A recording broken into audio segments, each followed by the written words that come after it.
માંગરોળમાં ભર શિયાળે વરસાદથી ઘઉં, તુવેર, ધાણા, જીરું સહિતના રવિ પાકમાં ભારે નુકસાની થવાની શક્યતા છે.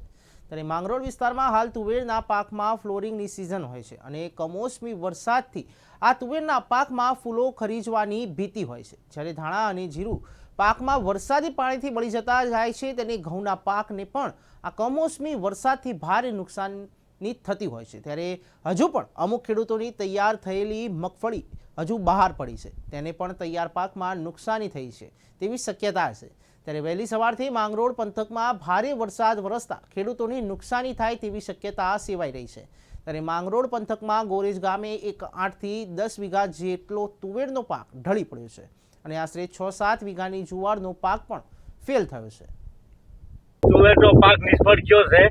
પછી એમાં 10 વીઘાની અમારે જુવાર છે, ઢોર સાગરને રાખી હતી અને જીરું બીરું બધી પાકમાં બધી નિષ્ફળ ગયું છે. અત્યારે કોઈ સુવિધા અમારી પાસે નહીં, પાણી રહે. સાહેબ હવે કોઈ સરકાર માન્યતામાં કંઈ રાહત કરે તો એનો આભાર. બસ.